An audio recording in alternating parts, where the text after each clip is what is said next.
तो पिछली क्लास में हम लोगों ने ये कहा कि अगर आपके पास कोई फंक्शन है और वो एनालिटिक है, मतलब पहली शर्त है कि वो एनालिटिक है। ठीक है। तो उसका अगर मॉड जो है, मॉड्यूलस, वो कांस्टेंट हो जाए तो इसका मतलब है पूरा फंक्शन ही कांस्टेंट हो। शायद इस पे बात हुई थी।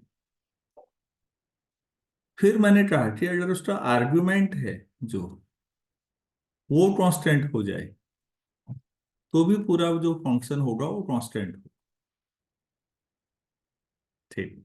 आपने देखा था वो शायद कपिल ने एक तरीका और भेजा था उसका आंसर का। Yes sir. इसमें एक यस सर। एक दो चीजें और भी हैं। अगर इसका रियल पार्ट कांस्टेंट हो गया, फंक्शन का केवल रियल पार्ट, ध्यान से समझो, तो इन जनरल तो भाई खाली रियल पार्ट कांस्टेंट है, जरूरी थोड़ी है कि वी कांस्टेंट हो। लेकिन अगर एनालिटिक है ना, तो फिर वी भी कांस्टेंट होगा और पूरा फंक्शन भी कांस्टेंट। बड़ी मजे, ये मैंने नहीं कराया था, इसे आप कर लीजिएगा। अगर u कांस्टेंट है, आप वैसे ही समझो, u कांस्टेंट है तो ux से जीरो होगा और uy भी जीरो होगा या नहीं। Yes sir. अगर एनालिटिक है तो क्रॉस रीमान लगाओ, ux है तो vy और माइनस vx। तो यहां से ये हुआ कि vy भी जीरो है, मतलब vy का फंक्शन नहीं है। vx भी जीरो है, मतलब vx का फंक्शन भी नहीं है, तो v भी कांस्टेंट हो गया या नहीं। Yes sir. और यस u भी सर। कांस्टेंट, v भी कांस्टेंट, तो u प्लस आई भी कांस्टेंट, मतलब एफ जेड भी कांस्टेंट। तो अगर फंक्शन एनालिटिक है तो चाहे रियल पार्ट कांस्टेंट हो, चाहे केवल इमेजिनरी पार्ट कांस्टेंट दिया हो, चाहे केवल आर्गुमेंट कांस्टेंट दिया हो, चाहे मॉड कांस्टेंट दिया हो, इनमें से एक भी कंडीशन हो गई ना, तो पूरा फंक्शन कांस्टेंट हो जाए। ये एक बहुत अच्छी कंडीशन है, ध्यान रखिएगा। और ये सारी चीजें तब हैं जब फंक्शन एनालिटिक है। अगर एनालिटिक नहीं होगा तब आप इनमें से कुछ भी नहीं कह पाएंगे। उम्मीद है ये समझ में आया होगा। अब एक पार्ट हमने पिछली बार, मैंने एग्जैक्ट डिफरेंशियल इक्वेशन और पार्शियल डेरिवेटिव की मदद से u दिया था तो v कैसे निकालते हैं, v दिया है तो u कैसे निकालते हैं, ये सब किया था। एक एडवांस मेथड है, वो सबको आना चाहिए। क्यों? क्योंकि जो पिछले मेथड थे पिछले लेक्चर में, वो उतने इफेक्टिव नहीं है। तो एडवांस क्या मेथड है? Construction of analytic function, analytic functions. तो जो इसमें हम करने जा रहे हैं उसका मैथमेटिशियन के नाम पे नाम ये है, मिलने थॉमसन मेथड। तो ये क्या मेथड है देखिएगा, ये और इस पर बेस्ड क्वेश्चन नॉर्मली कई जगह पूछे जाते रहते हैं। तो बच्चों, आप ये देखिए कि जो z है, हम लोग उसे लिखते हैं x प्लस आयोटा वाई। तो जो z बार होगा वो x माइनस आयोटा वाई हो जाएगा। तो इस आधार पर जो x है उसको हम लिख सकते हैं z plus Z bar upon two, और जो y है उसको लिख सकते हैं z minus Z bar upon two Y. ये ऑर्डिनरी काम है, आप लोग आसानी से देख सकते हैं। ठीक हो गया। अब हम लोग जब एफ जेड लिखते हैं u प्लस आई बी, तो इसका मतलब होता है u जो है वो x और y का फंक्शन है, और जो v है वो भी x और y का फंक्शन है। तो इस आधार पर हम एफ जेड को लिख सकते हैं u, भाई एक्स टी जो क्या लिख सकते हैं देखिएगा, Z plus Z bar upon two, Z minus Z bar upon two Y, X Y T जो, प्लस आई V Z plus Z bar upon two, Z minus Z bar upon two Y. ये in general है, this is an identity, क्योंकि ये हर x Y के लिए या हर x Y को जो जेड जेड बार भी लिख सकते हो। This is an identity. Identity किसको कहते हैं बच्चों? दो सर जो हर सर सभी वेरिएबल n जो हर वेरिएबल के सही है। जो हर वेरिएबल के लिए से ट्रू फॉर एवरी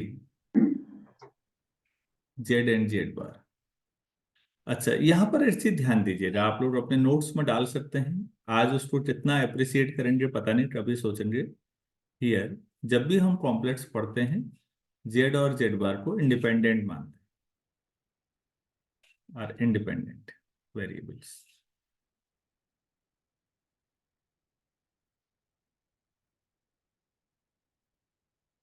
इसीलिए हम एनालिटिक होने पे del F upon del Z bar हमेशा क्या लिख रहे थे? पिछली क्लास में कहीं आ रहा था कि ये आप मान के चलिए, एनालिटिक होगा तो जेड बार से इंडिपेंडेंट होगा, केवल जेड का फंक्शन होगा। तो जेड बार के रिस्पेक्ट में फंक्शन का पार्शियल डेरिवेटिव जीरो ही आना चाहिए। अगर वो नॉन जीरो आ गया तो एनालिटिक नहीं होगा वहां पर। तो ठीक है, तो फिर ये तब भी सही होगा जब जेड इक्वल टू जेड बार लिखते हैं हम लोग।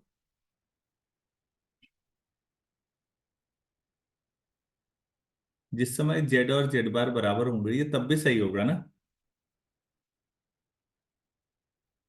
जब हमेशा सही है। तो बच्चों एफ जेड क्या आ जाएगा?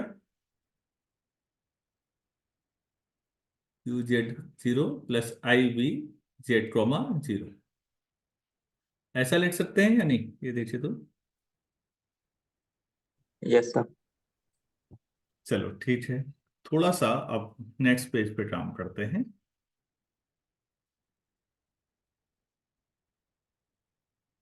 डी डब्ल्यू अपॉन, अच्छा डब्ल्यू इक्वल टू एफ जेड हम जब कह रहे हैं तो लास्ट क्लास में कहीं पर बात हुई होगी, D W upon D Z मतलब एफ डैश जेड।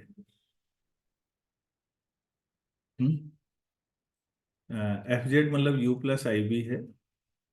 तो क्या इसमें del W upon del X भी कहा गया था?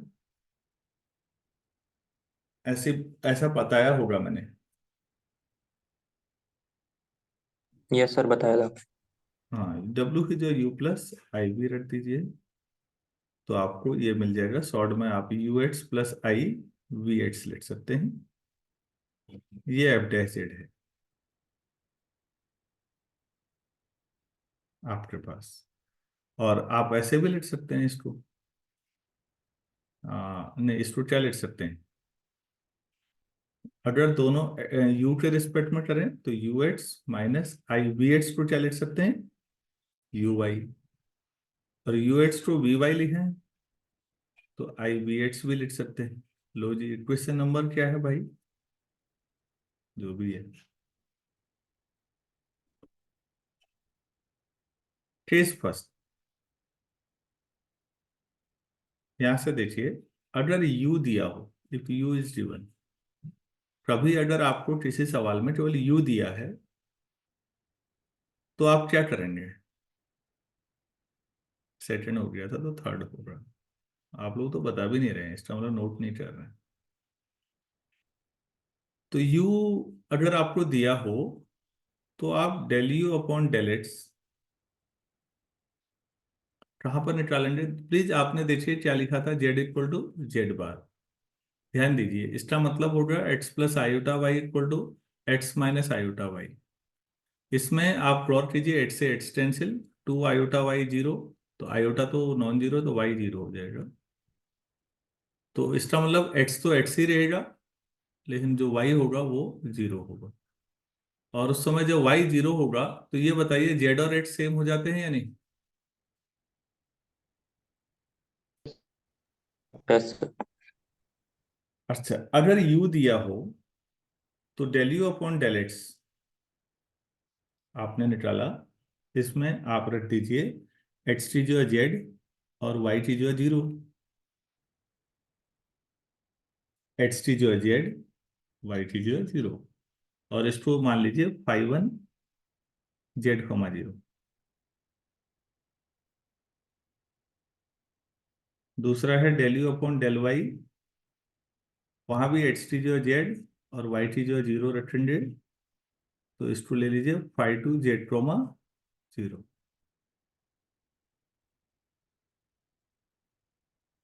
तो फ्रॉम थ्री आप ये बताइए प्लीज, एफ डैश जेड कितना आया? U x at z comma zero क्या लिख सकते हैं? 5 1 sir 5 1 set comma 0। Minus i 5 2 at Z comma zero. तो एफ जेड क्या होगा? अब तो राइट साइड भी जेड का ही फंक्शन है केवल। Integration of 5 1 Z comma zero minus i 5 2 Z comma zero D Z plus constant.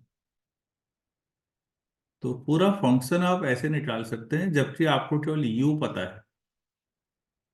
ये बहुत इंपॉर्टेंट चीज है क्वेश्चन 4।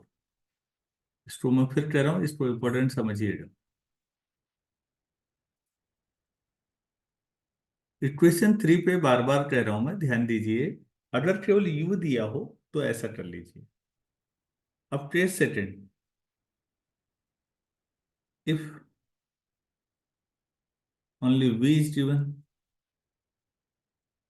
तो आप प्लीज यहां पर ध्यान दीजिए और मुझे बताइए इस बार आप पहले किसको करेंगे? Del v upon del y, कहां पर एट जेड कॉमा जीरो। इसको मान लीजिए psi one at Z comma zero. और दूसरा क्या है देखिए, del v upon del x है at Z comma zero.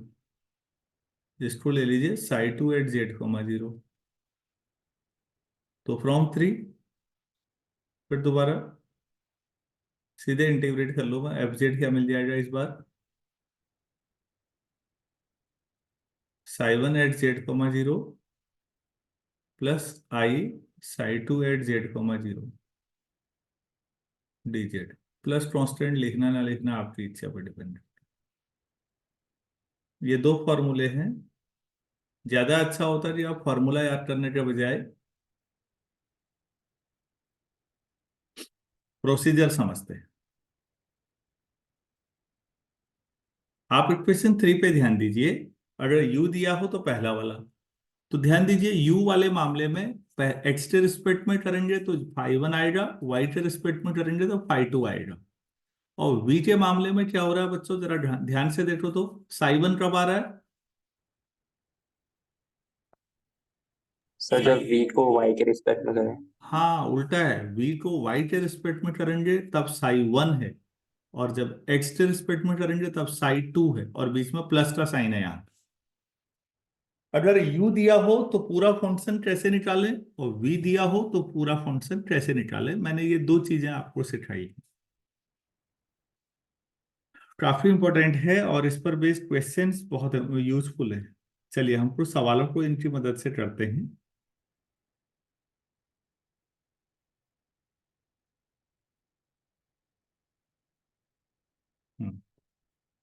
Question लिखिएगा। Find the analytic function, analytic function f Z equal to u plus I v, where u equal to e to the power x times x cross y minus y sine y।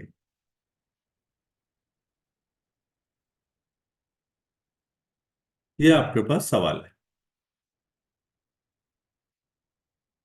u दिया हुआ है, आप सोचो ना कितना अच्छा तरीका है कि u दिया है और आप पूरा एफ जेड निकाल दे रहे हैं, मतलब v सहित सब डायरेक्टली। तो बच्चों u आपके पास है e to the power x times x cross y minus y sine y। तो u दिया है तो हमें del you upon del x निकालना चाहिए पहले। एक्स के रिस्पेक्ट में करेंगे, ई टी पावर एक्स का तो उतना ही रहेगा, अंदर वाला ऐसे ही रहा, माइनस वाई साइन वाई। अब e to the power x को ऐसे रखिए, अंदर करिए x के रिस्पेक्ट में, तो केवल क्रॉस y आएगा। तो प्लीज अब ध्यान दीजिएगा, del you upon del x अगर आपसे कहा जाए कि जेड कॉमा जीरो पर निकालिए, तो इसका मतलब है एक्स टी जो है जेड रख दीजिए और वाई टी जो है जीरो। तो मुझे जरा बताइए तो क्या आया, E T power Z Z cos Y zero one, sine zero zero हो जाएगा, बस E to the power Z cross zero one, इतना ही आएगा। तो ये हो जाएगा E to the power Z common, तो जेड प्लस वन। अब बताइए del you upon del Y, Y के रिस्पेक्ट में करेंगे तो ई टी पावर एक्स्ट्रा तो होना नहीं है, वो ऐसे ही रहा। अंदर करिए, minus X sine Y minus sine Y minus Y cross Y. तो अब अगर आप del you upon del Y at Z comma zero लें, तो मतलब एक्स टी जो जेड और वाई टी जो जीरो रखेंगे, तो देखिए प्लीज साइन जीरो जीरो, यहाँ भी साइन जीरो जीरो, यहाँ वाई टी जो जीरो रखने से जीरो हो जाएगा, तो ये फाइनली जीरो आ गया। अब बताइए फॉर्मूला क्या था, एफ जेड क्या था, integration of. Sir f phi one हाँ जेड मतलब कॉमा इसको वाई। आप पहले वाले को five one z comma zero मान लीजिए और दूसरे को five two at Z comma zero. Five one z, हाँ चलो पहले फॉर्मूला लिख लेते हैं एक बार। पहला सवाल है I five two Z comma zero T Z, तो ये आ जाएगा E to the power Z times Z plus one T Z. मेरे ख्याल से कर ही लोगे इसको, कर लीजिएगा, E to the power Z है जेड प्लस कांस्टेंट, ये आंसर है। प्लस सी लिखना जरूरी नहीं है, कांस्टेंट रियल कांस्टेंट भी हो सकता है, कॉम्प्लेक्स कांस्टेंट भी, इन जनरल कॉम्प्लेक्स ही समझिएगा।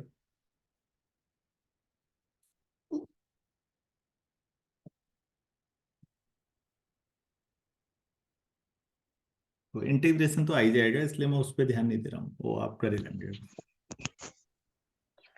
सर इस केस में सर, हम्म, सर ये जेड कॉम्प्लेक्स नंबर होगा या रियल नंबर? जेड कॉम्प्लेक्स है बेटा। सर वो जेड इक्वल टू जेड बार हो जाता है, तो सर वाई जीरो।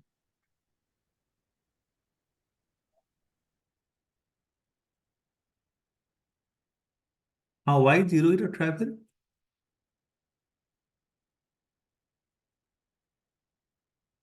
हाँ सर, तो वाई जीरो है तो सर उस हिसाब से तो सर ये रियल हो गया ना सर?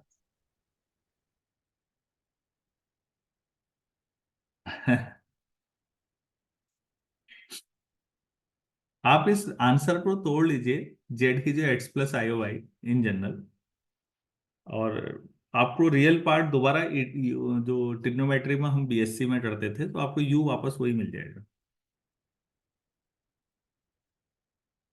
ये एक प्रोसीजर है जिससे आप पूरा का पूरा दोबारा कंस्ट्रक्ट कर सकते हैं।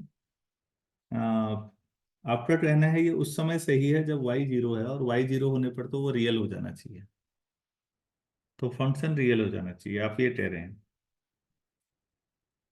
Yes sir. हम्म, सवाल तो जेन्युइन है यार।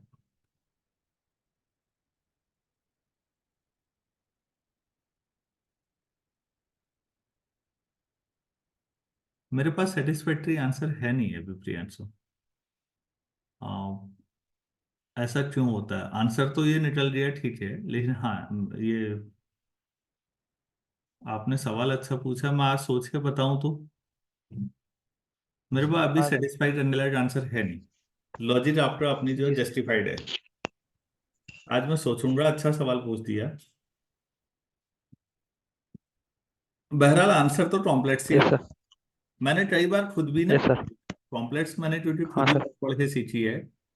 अगर आप इसको दोबारा, ये एफ जेड आया ऐसे कर लें और ई टू द पावर जेड को एक्स प्लस आयोटा वाई कर लें, और आप इसको फिर ऐसे कर लें, एक्स प्लस आयोटा वाई तो ठीक है, e to the power x भी ठीक है, e to the power i y को cos y plus i sine y करें, और ये एफ जेड है, एफ जेड मतलब यू प्लस आई भी, तो यू वही आएगा जो आपका यू क्वेश्चन में दिया हुआ है, ये वाला यू आ जाएगा, आप ट्राई करके देख लीजिए।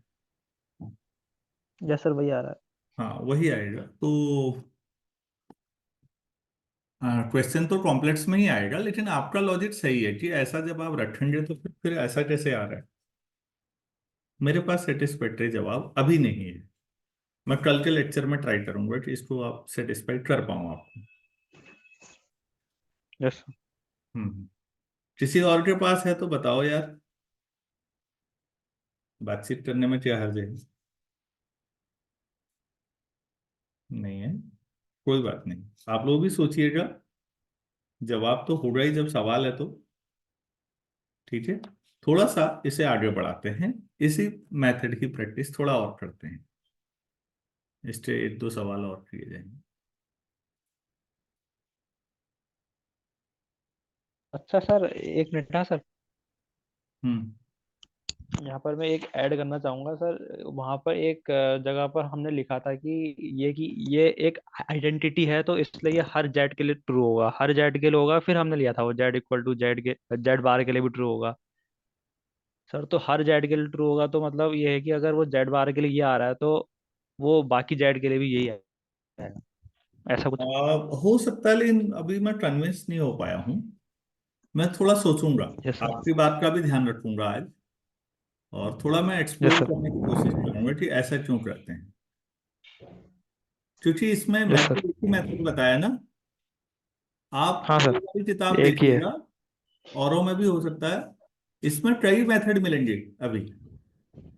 मैंने केवल आपको एक मेथड बताया ना, ये थॉमसन वाला। Yes sir. हाँ, इसमें ऐसे वाले भी मिलेंगे, यू 5 1 Z/2, 0 I या -I जो भी है, 5 2 Z2/0, और भी मिलेंगे, 3 4 फॉर्मूले मिलेंगे।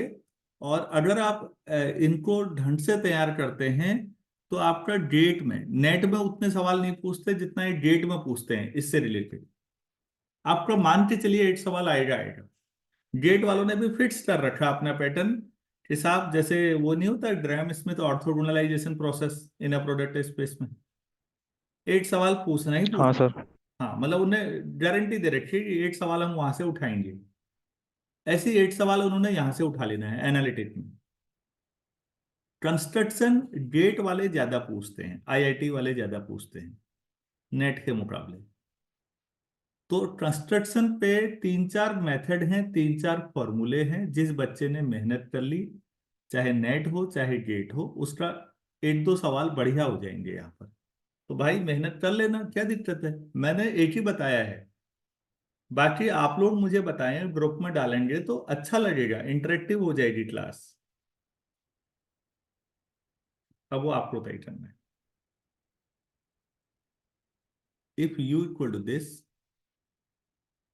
फाइंड, हमें तो कोई इतना भी नहीं बता पाया यार, इतना बताए थे तो हम तो पढ़ ही लेते। और एच एस कसाना एकमात्र किताब नहीं है बेटा पढ़ने के लिए, आप एस पुन्नु स्वामी पढ़ेंगे वहां भी मिलेगा, स्टेन एंड सटारसी पढ़ेंगे वहां भी मिलेगा, एल फोर्स तो आप अभी क्या ही पढ़ पाएंगे, वहां तो मिलना ही है। और एक आध और याद आ रही थी, चलो खैर काफी है इतना।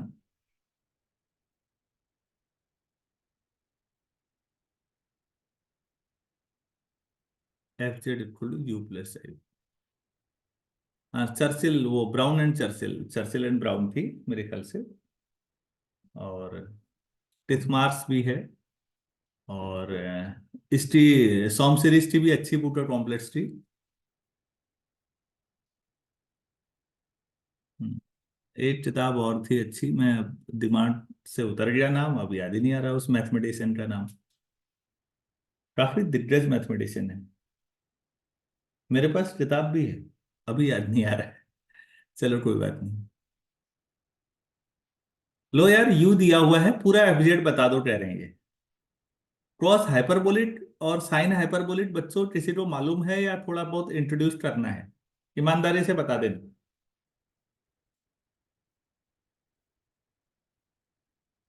सर एक बार कर दीजिए। कर दीजिए सर। मतलब ईमानदारी अभी है बची हुई। Sine hyperbolic theta e to the power theta minus e to the power minus theta upon 2।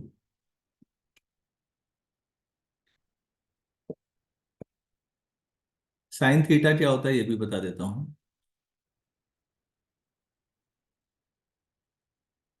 क्या अंतर दिख रहा है? आयोटा का। सर आयोटा का। Cross hyperbolic theta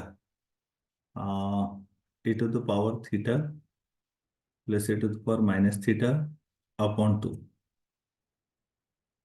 cross hyperbolic, sorry, cross theta,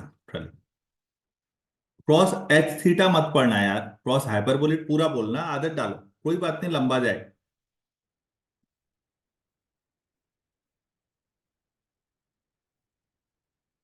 circular और हाइपरबोलिक दोनों में क्या अंतर है ये जल्दी जल्दी में समझा रहा हूं।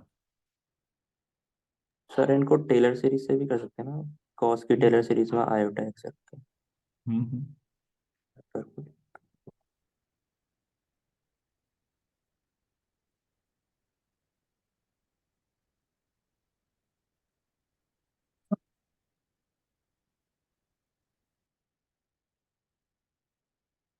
क्रॉस हाइपरबोलिक थीटा का डिफरेंशिएशन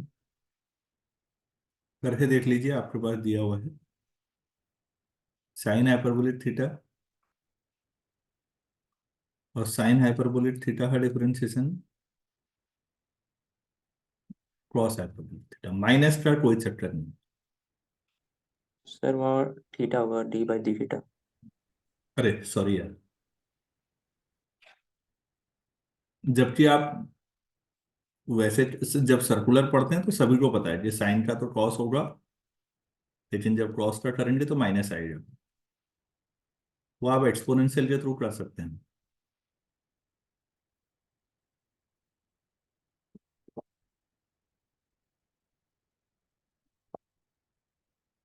मजेदार है, साइन एक्स का एक्सपेंशन ये होता है x minus x cube by factorial 3 x to the power 5 upon factorial 5 minus x 7 upon factorial 7 plus and so on. Sine hyperbolic x का या थीटा एक ही बात है, मैंने एक्स लिख दिया तो एक्स ही सही, थीटा लिख दिया, आप कर लेना, ट्राई कर लेना, क्योंकि एक्सपोनेंशियल का तो आता ही होगा तुम्हें।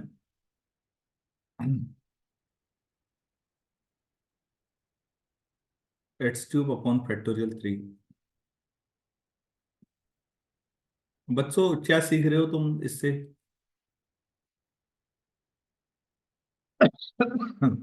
साइन की जो सीरीज है वो अल्टरनेटिंग है,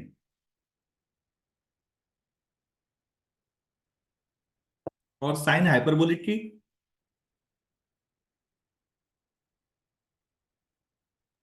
पॉजिटिव। क्रॉस एक्स की पॉजिटिव। सीरीज याद है, 1 minus sir 1 minus x square x upon square होगा फैक्टोरियल फैक्टोरियल। प्लस। अल्टरनेट, ये। तो यार अब इस हिसाब से आपको क्या लगता है क्रॉस हाइपरबोलिक एक्स की सीरीज क्या होनी चाहिए? सर 1 प्लस आ जाएगा माइनस की जगह सर। हम्म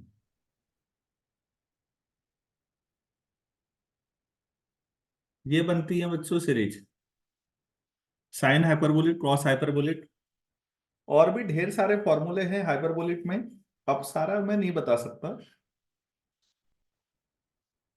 लेकिन यहां से एक चीज आ जाएगी हमारे काम की, उतनी है, क्रॉस हाइपरबोलिक जीरो कितना होगा? एक्स की जगह जीरो रखो। Sir 0। Hmm sir 0। Cross hyperbolic one zero होगा। कितना होगा कह रहा हूं, देख के बताओ। 1 वन। सर 1 1। और क्रॉस 1 जीरो? आएगा सर। हम्म क्रॉस जीरो भी वन है, क्रॉस हाइपरबोलिक जीरो भी वन है। एक्चुअली मैंने यू जो सवाल में लिखा है ना बेटा, मैं निकालूंगा del you upon del x, फिर एक्स टी जो है जेड और वाई टी जो है जीरो रखूंगा। तो क्रॉस हाइपरबोलिक 0 1 होता है, मुझे दिखाना था, मैंने ऐसे दिखा दिया। सभी लोग सहमत हैं? Yes sir. Yes sir. Hmm. Yes अच्छा, साइन हाइपरबोलिक 0 कितना होगा? सर 0। और साइन 0 भी 0 ही होता है।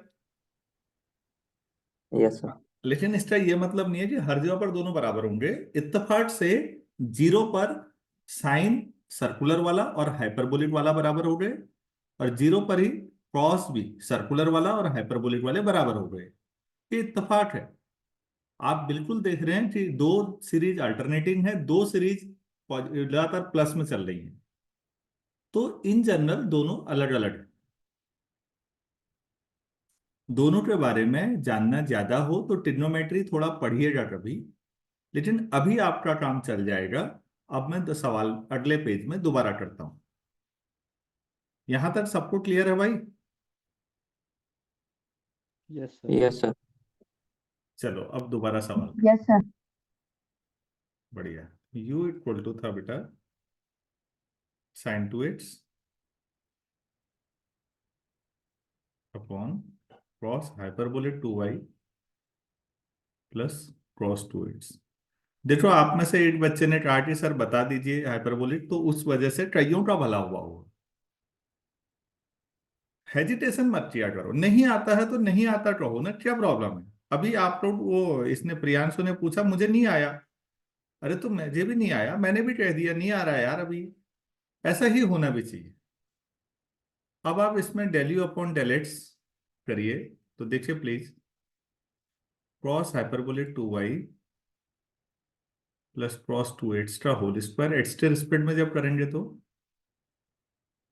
Cos hyperbolic 2y plus cos 2x से ऐसे ही जैसे करते थे कोसेंट वाला, साइन 2x का 2 cross 2x minus sign 2x से ऐसे ही एक्स के रिस्पेक्ट में आप एक्स्ट्रा करेंगे, y वाले का तो 0 माइनस 2 साइन 2x, ये हो जाएगा। ठीक है, तो अब आप ज्यादा सॉल्व मत करो, अब del you upon del x at Z comma 0 रख लो, वाई की जो 0 रख लो सीधे।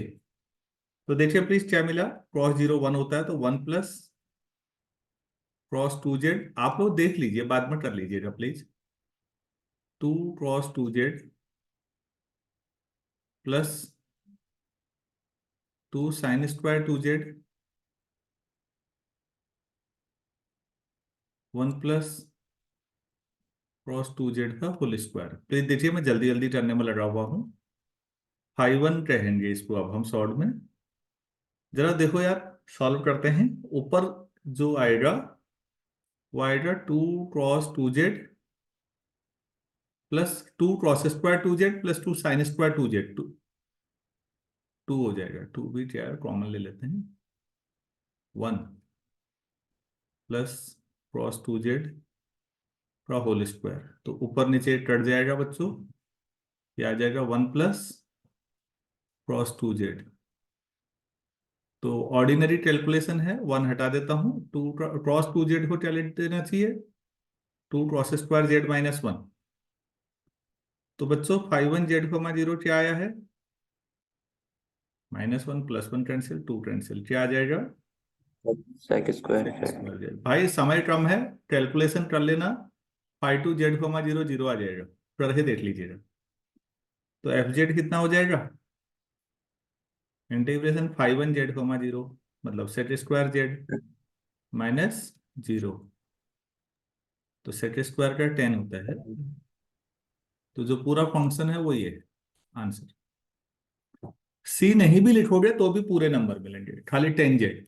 अब आप 10 जेड हो, रियल इमेजिनरी सेपरेशन करना सीखो। कैसे करते थे याद है? मतलब ये एग्जाम में नहीं करना, आपकी अपनी प्रैक्टिस को ही सुधार सीखना चाहिए।